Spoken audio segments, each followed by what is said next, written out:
Okay, everyone, I can say hello YouTube and Rumble because I put this video on Rumble also. Yesterday I didn't make a long video. I made some shorts. I'll put them on in the morning. I went into the city. We went far into the city. The Mekong River runs right through the middle of Phnom Penh, Cambodia. That's the capital. And that whole area down there is beautiful. It's mostly for the tourists. Okay, they keep the streets absolutely spotless. There's a lot of police everywhere making sure everything's okay. But anyways, I had to go down there. They got the Royal Palace down there, and it's just, the whole area is full of corporations, big old tall buildings, and beautiful hotels, really nice restaurants. Out here in the village where I live, there's not any Italian restaurants or French or any other thing than just Cambodian food, noodles and rice and those kinds of things. But anyways, we went down there yesterday, me and my wife and mother-in-law. I had to go down there and take care of a little bit of business in the downtown area. And I took some videos. I'll put them out there tomorrow morning when you guys probably watching this one already. I see a lot of things. One of my shorts that I put out this morning, I saw got a lot of views. About a 15-year-old that had been arrested 111 times, man. Still let him out. They just keep letting these people out of jail. They do it again and again and again. Like I said, I'm going to the USA next week. I'm going to be really busy doing some stuff. I would love to be able to bring my wife and daughter. Wouldn't be any problem for me. Visa-wise, my daughter's a U.S. citizen and my wife, we're married, so it wouldn't be any problem for me. And financially, it wouldn't be any problem for me either. But here's the thing is I'm going to be busy out in a lot, and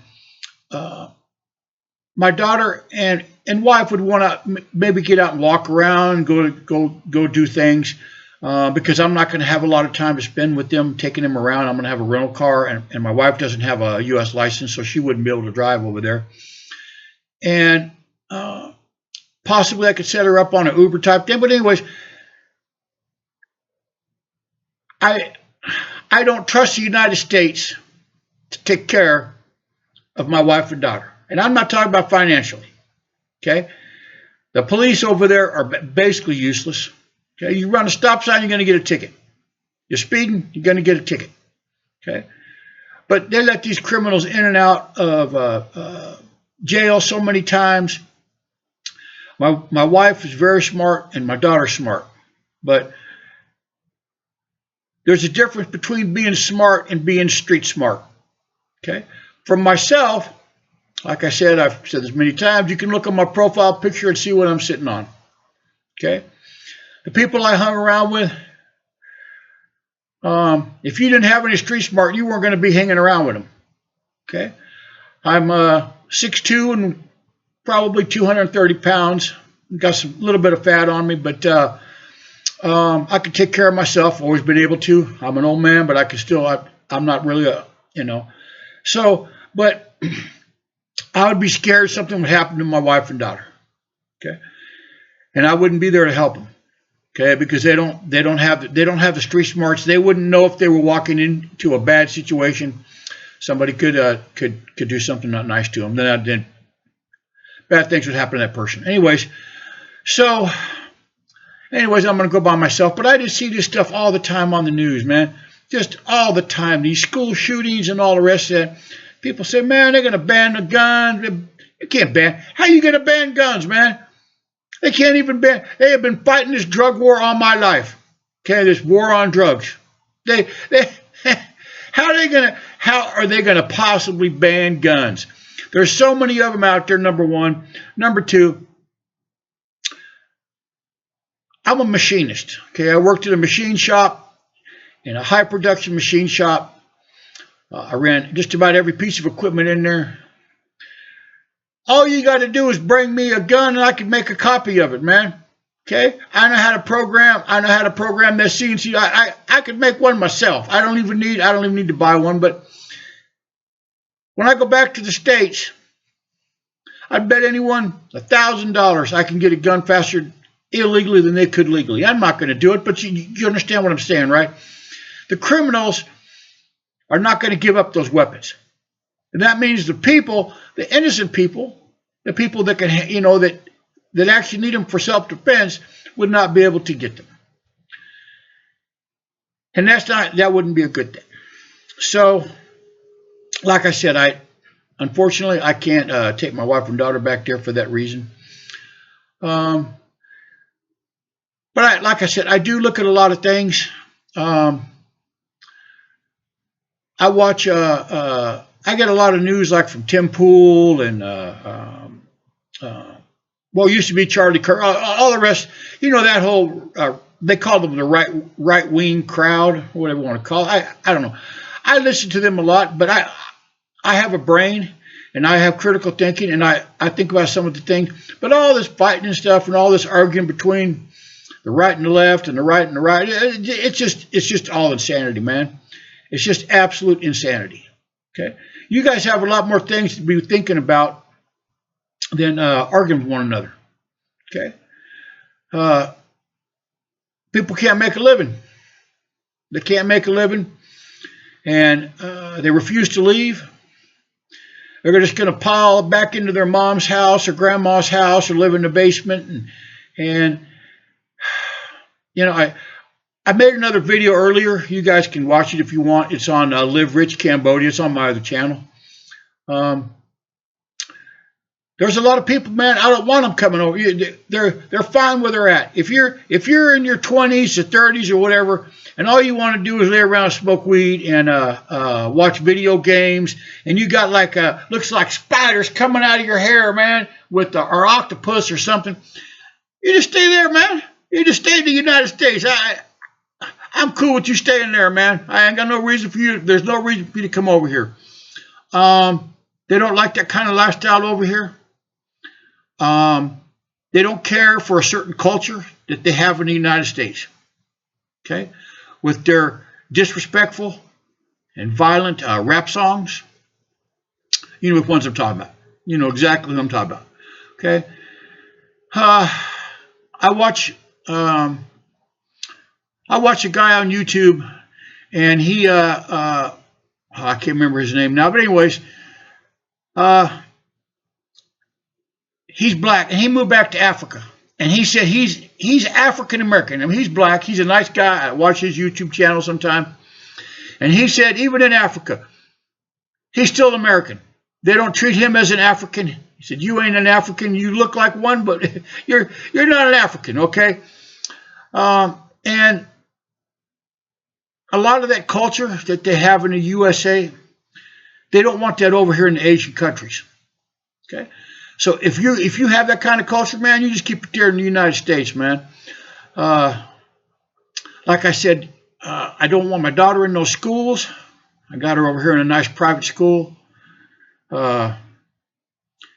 Only 9 years old, man. Already speaks 3 languages. Speaks Khmer, which is the Cambodian language.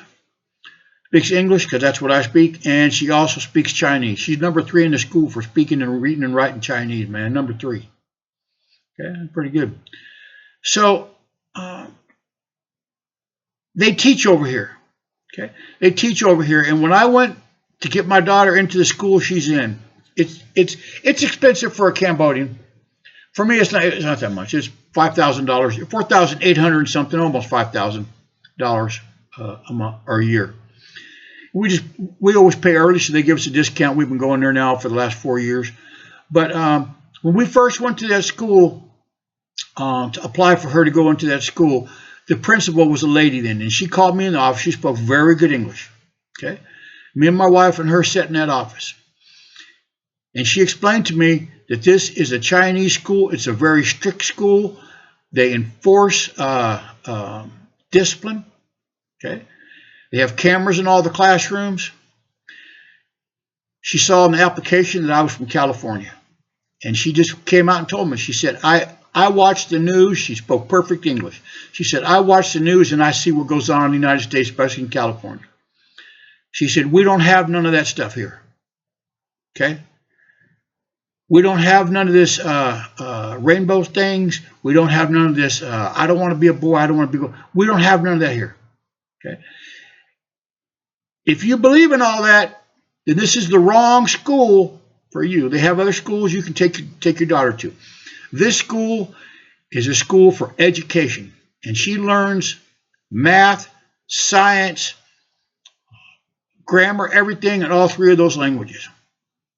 And when she's done with that school, they give her some really difficult homework. Okay, number one, she said, they do not allow cell phones in that school. Okay, they have a teacher assistant, TAs, and every day they look for cell phones in that school. Okay, if they find a cell phone, because everyone knows you can't have it, if they find a cell phone in your backpack or on your person, any place, they'll take it to the office the first time, and they will call the parents. Okay. And the parents will have to come get the cell phone. Okay.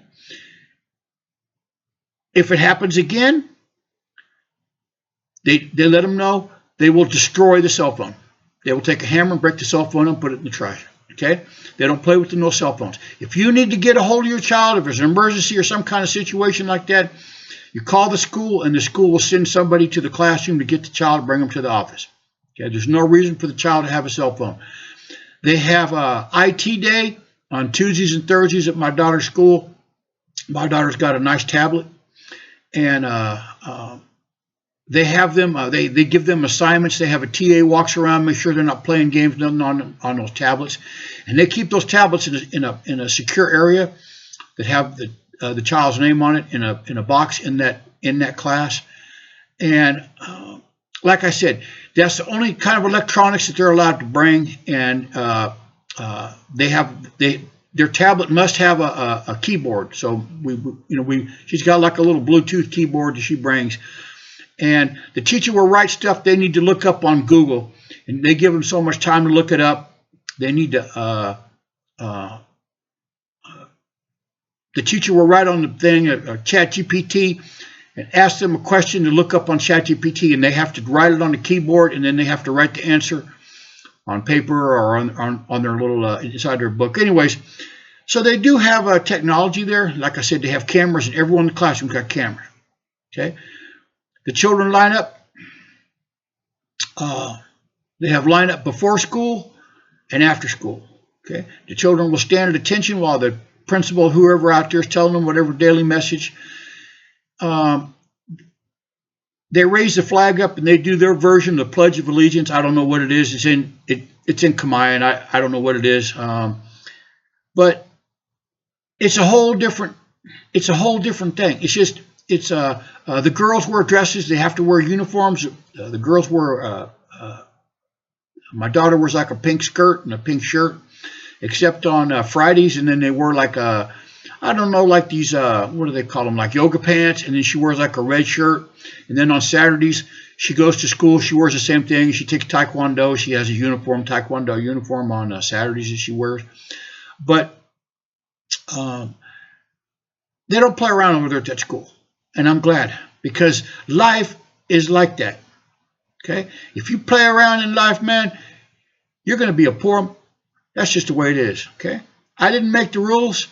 It was like that when I got here. And like I said, I came from a poor family. And when I was 18 years old, man, I left that house and I never went back. I never saw my mom again. I never saw the man that she married again. I don't even call him my stepdad. It was just my wife. It was just my mom's husband that she married. Didn't care for either one of them. I left that house and, with $12 in my pocket. 1976.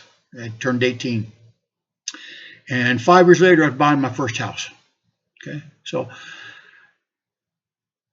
I saw growing up, other people had nice things, and I wanted nice things too. And my family didn't care about no nice things. Okay, all they cared about was drinking and listening to music and dancing and smoking cigarettes and whatever else. So, anyways, I tell my daughter about it. I have to kind of keep what I say, you know, and because she's only 9, so I have to kind of downgrade it to a 9-year-old's knowledge and vocabulary and stuff. But she understands about the plan, that all the people you see that are poor. I show her these videos, these people living on the streets in the USA, man. She says, why do I like that? I said, because they're stupid or they're lazy, or they're on drugs, or they're drinking, or whatever they're doing, man. And she said that the police let them do that, and I said the police don't care. If they just don't care. I mean, I imagine there are some good police out there that do care, but most of them, they want to go home in the evening and see their family, and they don't want to end up shooting somebody or doing something, and then the next thing you know, they're finding themselves in prison for doing their job, man. Okay. Like I said, the one boy, man, you know, arrested 111 times. Where's the mom and dad? The dad's probably in jail with his hair. You know, he's got the hair, you know, that comes out like this. You know, looks like an octopus. If she even knows who the dad is, maybe doesn't even know. But mom's just laying around on the sofa somewhere, probably looking at her phone. Kid out there running around. But like I said, they don't have that kind of lifestyle over here, man. Different kind of lifestyle. And I enjoy my life. It's a peaceful life over here. I don't have to worry about anybody messing with me. I don't have to worry about my wife and daughter. My wife takes my daughter to school on the moto in the morning and goes and picks her up in the afternoon. And there is not even a thought in my mind that somebody's going to do something wrong to them, because, like I said, in this culture over here, they just don't allow that. If you go to jail or prison over here, man, let me tell you something. This is a poor country. Yeah, it's going to be all bad. It's not going to be where somebody can come put money on your books and pay for you. It's just, they're going to extort the hell out of you. And if they don't extort the hell out of you, you're not going to survive. So anyways, like I said, I'm heading to the USA soon. This channel, you guys seldom look at my longs, so I can kind of ramble on a little bit. You know, seldom even look at my shorts, man. I guess maybe the name kind of freaks people out, man. Goodbye, USA. But you guys just wait and watch, man. Like I said, you guys just wait till next year, man. You think 2025 is crazy? Wait till 2026, man. I already know what's coming. I got ways of knowing, so I already know what's coming. And it's probably not going to be too nice. Well, some of you might like it. I don't know. Maybe you might. Anyway, so I'm gonna let you guys go. And if you can, please click subscribe. You don't have to even watch my videos, man. You don't want to watch them, it's okay. Like I said, when I come back from the USA, I'm gonna jump into some condos and some apartments and show you guys some videos right there. How beautiful apartment or condo you guys can get. I'm going to jump into some of these international schools and talk to the principal, maybe make some videos and tell them that they're looking for people to teach English as a native language. And I'm going to try to get into some of these big corporations over here, and maybe I can do like a walkthrough and have them show you guys that they do have engineering over here. And like I said, you're not going to make the same money that you would in the United States, but money over here goes a lot farther. I don't make near what I did in the USA, but my lifestyle over here, fantastic. Like I said, I don't make near the money, man. I'm not even gonna. I just, like I said, I don't even make near. Okay. So anyway, but I live a lot. I live a really nice life. I don't have all my toys, man. I used to have I don't even know how many Harley Davidsons, just quite a few different ones. I bought and sold them, and I used to have a really nice watch collection, real expensive watches and stuff, and just a lot of toys, man. A lot of toys. I'll put them online one of these days. I got some pictures, man. Give you guys some clue of how I used to live. Anyways, you guys have a good one, and be safe out there, man. Oh, you guys be safe out there, please. Like I said, USA, man, I don't want to go. So I know you guys, some of you maybe want to stay there, maybe you don't. I don't know. I'll let you guys decide that one, man. But my email address is in the description. You can look that up if you want. Like I said, right now it's free. I'll do anything I can to help you out. I'm not going to send you any money, but anything else I can do, man, pick you up at the airport, take you around different places, whatever I got to do, man. I got time and I got the money. So like I said, if I can help, shoot me an email, man, or anything like that, or leave a comment or something, you know. So, all right, you guys have a good one. Oh, and hit subscribe. Hit subscribe, man. The finger. I need the finger. I don't need, well, you can give me the middle finger if you want. It's okay. I don't care. But I need the finger for subscribe. You know, hit the subscribe, please. Thank you.